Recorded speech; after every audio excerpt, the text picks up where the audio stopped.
My brother moved into my basement rent-free after his divorce left him with nothing but a suitcase and a wounded pride he refused to talk about. I told him to stay as long as he needed. 2 years later, he filed legal paperwork claiming squatters' rights over my entire property, betting a court would hand him the house out from under me because I let him live there out of love instead of a lease. He filed those papers on a Thursday. I had a demolition crew standing on my lawn by the following Monday, and he watched the whole house come down around his own paperwork.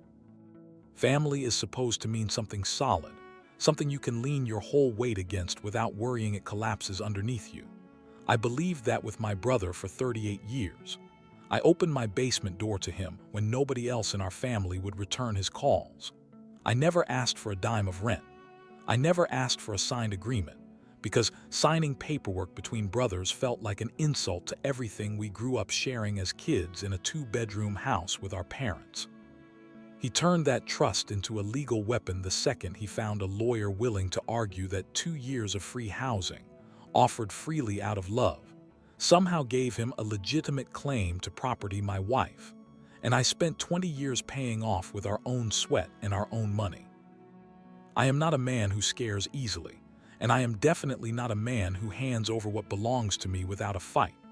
What I did next surprised everyone who thought they understood how this story was supposed to end, including, I think, my own brother standing in a cloud of dust and rubble on a Monday morning, still clutching a folder full of legal papers that suddenly meant absolutely nothing at all. This story cost me a brother, tested my marriage, and forced me to make a decision most people never think they will have to make about their own blood. Stick around until the end because it does not go where you expect. Before we start, hit like, share this with someone who needs to hear it, drop a comment when you get to the part that gets you, and subscribe so you never miss the next one. My name is Gerald Falk, and I am 49 years old. I grew up in Duluth, Minnesota, in a small two-bedroom house on the edge of town, where the wind came in hard off Lake Superior every single winter and rattled the windows, until my mother finally gave up and lined the frames with old towels to keep the draft out. My father worked at the shipping docks, loading iron ore onto lake freighters for 29 years straight, coming home most nights smelling like diesel and cold water, too tired most evenings to say much beyond asking if dinner was ready. My younger brother, Nolan, and I shared that second bedroom our entire childhood, two twin beds pushed against opposite walls with barely enough space between them to walk without bumping a knee. Nolan was 3 years younger than me, and from the time he could talk, he leaned on me for almost everything. I tied his shoes until he was 7, walked him to school every morning through 4th grade, and stood between him and every playground bully who ever thought a smaller kid made an easy target. Money stayed tight in our house the entire time we were growing up. My father's dock wages covered rent and groceries and not much beyond that, and my mother stretched every dollar with a discipline I did not fully appreciate until I became an adult myself, trying to stretch my own dollars the exact same way. We ate a lot of hot dish and canned vegetables. Christmas meant one modest gift each, wrapped carefully in newspaper because real wrapping paper cost money my parents refused to spend on something that just got torn apart and thrown away within minutes. I took my first real job at 14, hauling supplies for a small local roofing company, owned by a gruff, patient man named Otto Hendricks, who paid me under the table and taught me more about honest labor in 2 summers than most kids learn from a decade of school. Otto used to say a man's word and a man's work were the only 2 things that ever really belonged to him, and everything else in life was just borrowed for a while. That lesson planted itself deep in me at exactly the right age to matter. Nolan never took to hard work the same way I did. He was smarter than me in school, genuinely gifted with numbers and reading in a way that came effortlessly compared to how hard I had to grind for every decent grade. But he struggled with follow-through his entire life, starting things with real enthusiasm and abandoning them the moment they stopped feeling exciting or easy. Our father used to get frustrated with him about it, though our mother always found a soft place in her heart for Nalan that smoothed over most of that frustration before it turned into real conflict. I dropped out of a community college business program at 20, deciding formal education was not going to be my path toward a decent life the way steady, skilled trade work clearly could be. I apprenticed under Otto formally then, learning commercial roofing and eventually general contracting, working brutal hours for modest pay while I saved every dollar I could toward starting something of my own someday.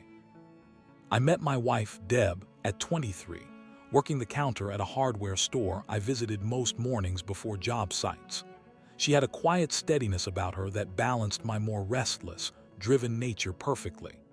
We married 2 years later, in a small ceremony at her parents' church, with a reception in the church basement because neither of our families had money for anything fancier, and neither of us cared one bit about that. Nalan floated through his 20s without much direction, bouncing between sales jobs and half-finished business ideas that never quite got off the ground. He married young too, a woman named Priscilla, and for a while it looked like marriage might give him the stability our childhood never fully provided him. I hoped for that outcome more than almost anything else in those years, because watching my little brother struggle to find solid ground underneath him had worried me since we were kids, sharing that cramped bedroom in Duluth. I had no idea back then just how far Nalan's struggle to find solid ground would eventually go, or how much it would one day cost the family I spent my entire adult life building with my own 2 hands. Deb and I built a life together slowly and carefully over the following 2 decades, the same patient, disciplined way I had learned to work a roofing job from Otto Hendricks all those years earlier. I started my own general contracting company at 28, Falk Construction, taking on residential remodels and small commercial jobs across the Duluth area, growing the business one satisfied client and one honest referral at a time. The early years nearly broke us more than once. I remember a brutal stretch during our first winter in business when a major client backed out of a signed contract after I had already purchased materials, leaving us nearly $4,000 underwater with 2 employees depending on paychecks. I did not know how I was going to cover. Deb picked up extra shifts at the hardware store that whole winter, and we ate through savings we had spent 3 years building, but neither of us ever seriously discussed giving up. We just kept working, kept adjusting, kept finding a way through one hard month at a time. By the time I turned 35, Falk Construction had grown into a respected regional contracting firm, handling everything from custom home builds to small commercial renovation projects across northeastern Minnesota. Deb and I bought a beautiful older home on a large lot just outside downtown Duluth, a place with a full finished basement and enough land that I eventually started dreaming about what else the property might someday support beyond just our family home. We had 2 kids during those years, a daughter named Wren and a son named Theo, and life settled into something comfortable and hard-earned, the kind of stability neither Deb nor I had experienced growing up ourselves. I never forgot where I came from, though. I still drove a work truck instead of anything flashy. I still showed up to job sites personally most days instead of sitting behind a desk delegating everything to someone else. Nalan's life, meanwhile, took a much rockier path through those same years. He and Priscilla struggled financially almost from the start of their marriage, bouncing between rental apartments as Nalan drifted through a series of sales jobs he never stuck with longer than 18 months at a time. I helped him out more than once during those years, small loans here and there that I never expected repaid and never once mentioned again once the money left my hands. Deb occasionally raised gentle concerns about the pattern, worried that helping Nalan too easily was letting him avoid ever truly standing on his own feet, but I always brushed those concerns aside. He was my little brother. Helping him felt as natural as breathing. Nalan and Priscilla's marriage finally collapsed when Nalan was 42. After Priscilla discovered Nalan had been quietly draining their joint savings account to fund a cryptocurrency investment scheme, A coworker had convinced him would make them both rich within months. The investment collapsed completely, taking nearly $60,000 of their combined savings down with it. Priscilla filed for divorce within weeks, and Nalan found himself, at 42 years old, with nowhere to live and almost nothing left to his name. He called me on a Tuesday night, his voice cracking in a way I had not heard since we were kids and our father's temper flared over something small. He asked if he could stay with Deb and me for a few weeks, just until he got back on his feet. I said yes before he even finished the question. Deb and I discussed it that night after Nalan's call, sitting at our own kitchen table the way we had discussed every major decision throughout our marriage. She expressed real hesitation, more than I fully appreciated at the time, worried aloud that a few weeks with Nalan had a way of quietly becoming much longer, based on patterns she had watched play out with his previous struggles over the years. "I love your brother, Gerald," she said carefully, "but you know how this usually goes with him. A few weeks turns into a few months. I just want us to set some kind of boundary before he moves in, not after." I told her she was right to worry, and I promised we would set a clear timeline. I never actually did that. Nalan moved into our finished basement 2 weeks later with 2 suitcases and a defeated, hollowed-out look in his eyes that made setting firm boundaries feel almost cruel in the moment. I told myself we would revisit the conversation once he stabilized emotionally from the divorce. That conversation kept getting pushed further and further into the future, month after month, until nearly 2 full years had quietly passed with Nalan living in our basement completely rent-free, and no formal agreement of any kind ever put in writing between us. Those 2 years followed a pattern that felt, at the time, like a reasonable extended family arrangement rather than anything approaching a legal risk. Nalan contributed occasionally to groceries, helped with yard work some weekends, and generally kept to himself in the finished basement space that had a private entrance, a small kitchenette, and its own bathroom, essentially a self-contained living space within our larger property. He worked sporadically during those 2 years, a few sales jobs that never lasted, some freelance consulting work he talked about more than he actually performed. Deb grew increasingly frustrated behind closed doors, watching Nalan's initial gratitude slowly transform into something closer to quiet entitlement, treating our basement less like temporary shelter during a genuine crisis, and more like a permanent living situation he had simply settled into without ever discussing timelines or expectations with either of us. "He hasn't mentioned moving out once in over a year, Gerald," Deb said one night, about 18 months into the arrangement, her frustration finally boiling over during a rare quiet evening after the kids had gone to bed. "I love that you want to help your brother, but this doesn't feel like helping anymore. It feels like he's just living here." I promised her again that I would have a real conversation with Nalan about a timeline. I brought it up with him a few days later, sitting across from him at our kitchen table, trying to find gentle words for a conversation that felt harder than it should have between 2 brothers who had shared a bedroom for 18 years growing up. "I know I've been here longer than I said originally," Nalan admitted, staring down at his coffee mug. "I'm working on getting back on my feet, Gerald. I promise. Just give me a little more time. I don't have anywhere else to go." I gave him more time, exactly the way I always had. Looking back now, I understand that every single time I gave Nalan more time without any concrete plan attached to it, I was quietly teaching him that our arrangement had no real edges, no real consequences, nothing requiring him to build toward genuine independence again. The situation shifted into something far more serious about 2 months after that conversation, when Deb and I began seriously discussing expanding Falk Construction's own footprint by developing a portion of our large property into a small commercial plaza, a project I had quietly dreamed about for years, using the extra land behind our house that had mostly sat unused since we purchased the property.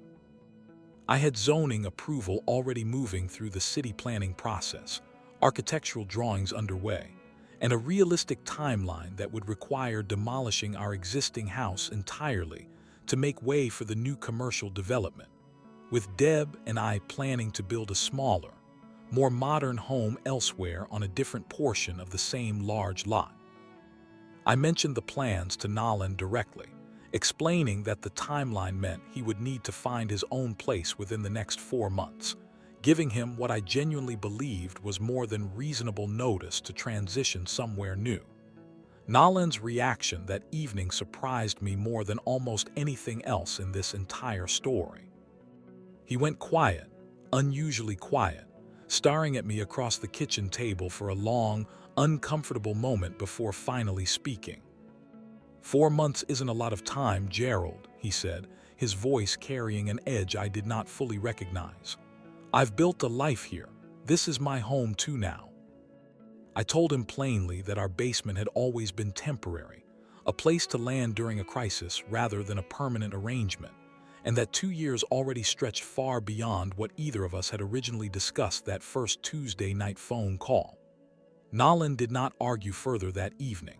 He simply nodded and went quiet, and I mistook that silence for reluctant acceptance rather than what it actually was, the beginning of a plan I never saw coming. 3 weeks later, a certified letter arrived at our house, addressed formally to both Deb and me. I opened it standing in our own kitchen, and I read words that made my hands go cold despite the warm spring afternoon outside our window. Nolan, through a lawyer, had filed a formal legal claim asserting adverse possession rights over our property, arguing that his continuous, open occupation of the basement for over 2 years, without any formal lease or rental agreement establishing his presence as temporary guest status, potentially entitled him to legal ownership interest in the property itself under Minnesota's adverse possession statutes. I stood in my own kitchen holding that letter, reading the same paragraph 4 times before the words fully settled into something real, and I felt something inside me shift permanently regarding the brother I had spent my entire life protecting.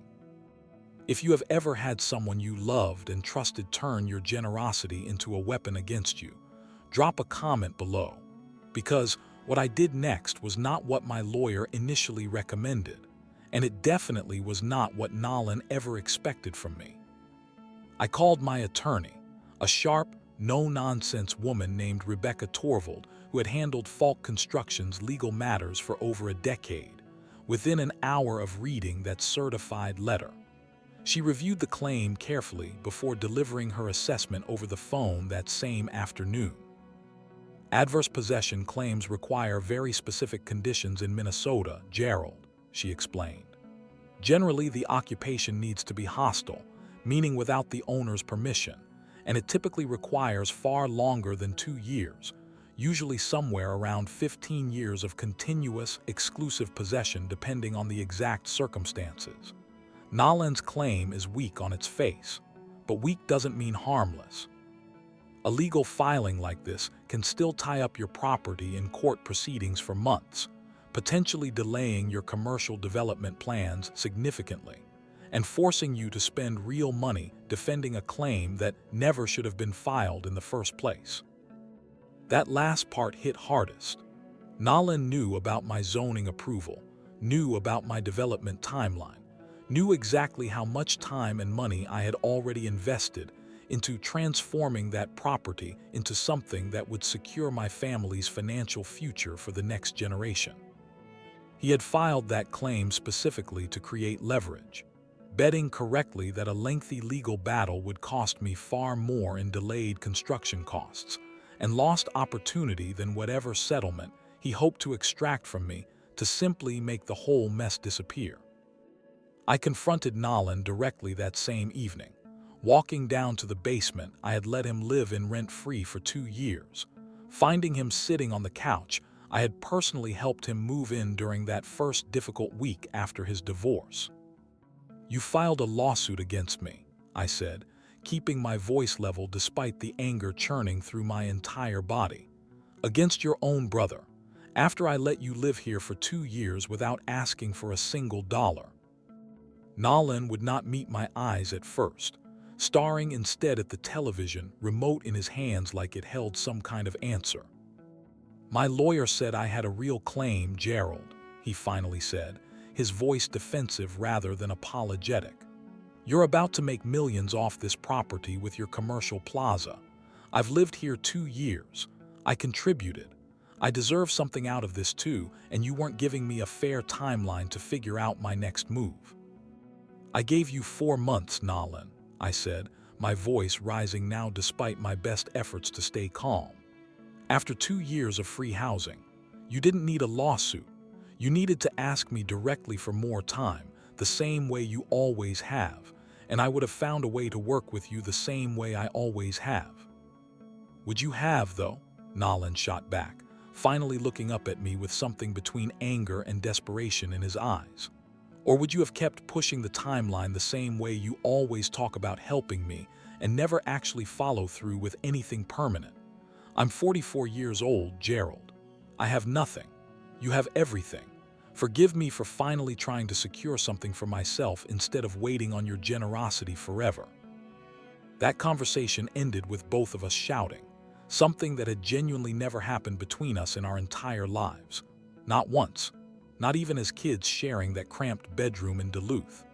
I walked upstairs that night angrier and more heartbroken than I had felt in years, and Deb found me sitting alone in our dark living room well past midnight, unable to sleep, unable to fully process what my own brother had just tried to do to the family I had spent 2 decades building.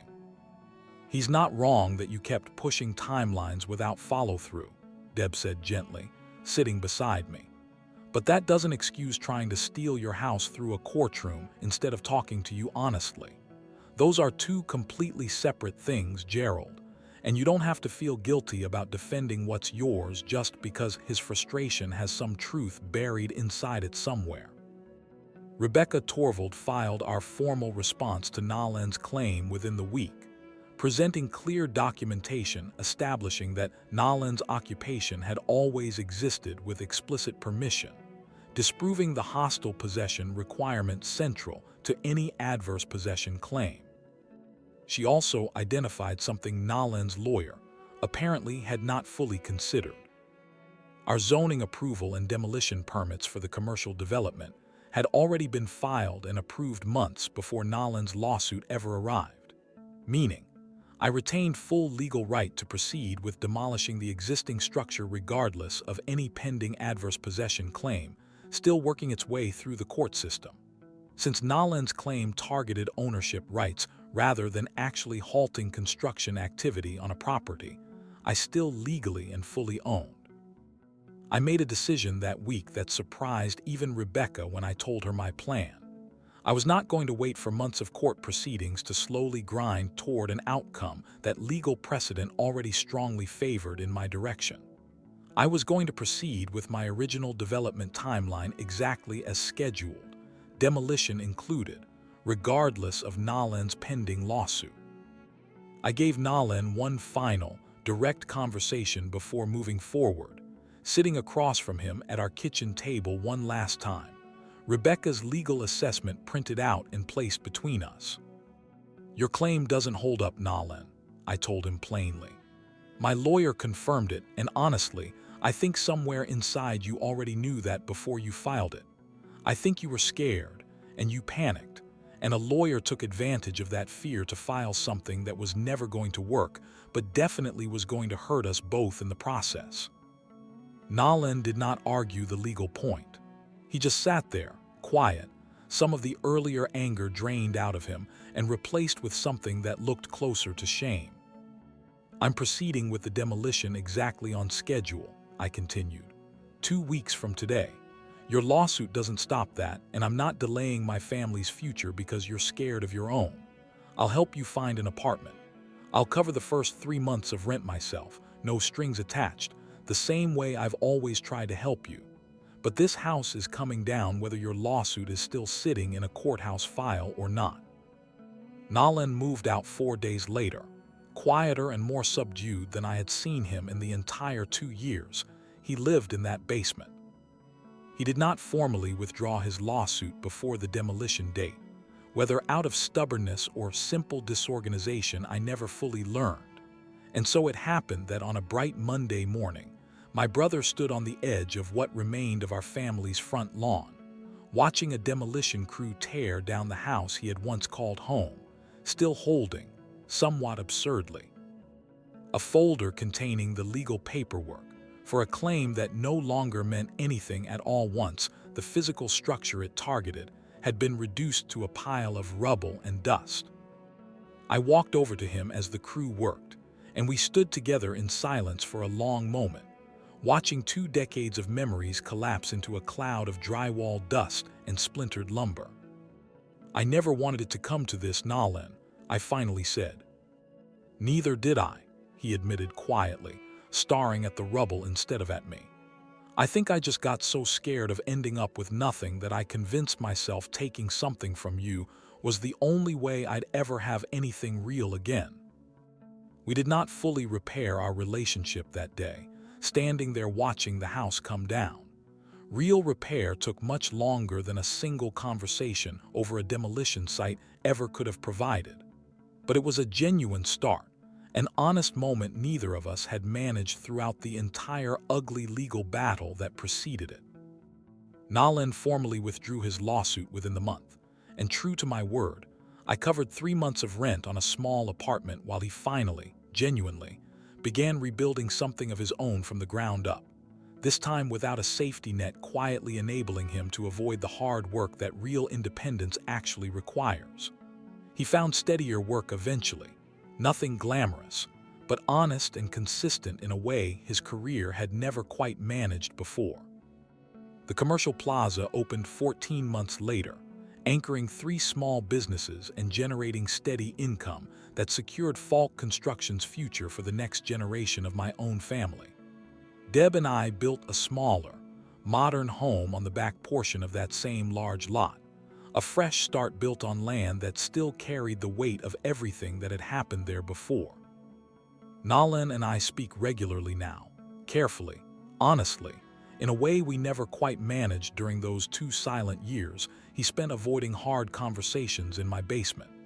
He has never asked to move back in, and I think we both understand, without ever needing to say it directly, that some bridges get stronger specifically because they were once tested hard enough to almost break completely. Thank you so much for staying with me through this story. If it made you think about your own family, about the difference between generosity and enabling, or about what it really costs to protect something you have spent your whole life building, I would love to hear your thoughts in the comments below. Tell me what stood out to you most, or share your own story if this one hit close to home.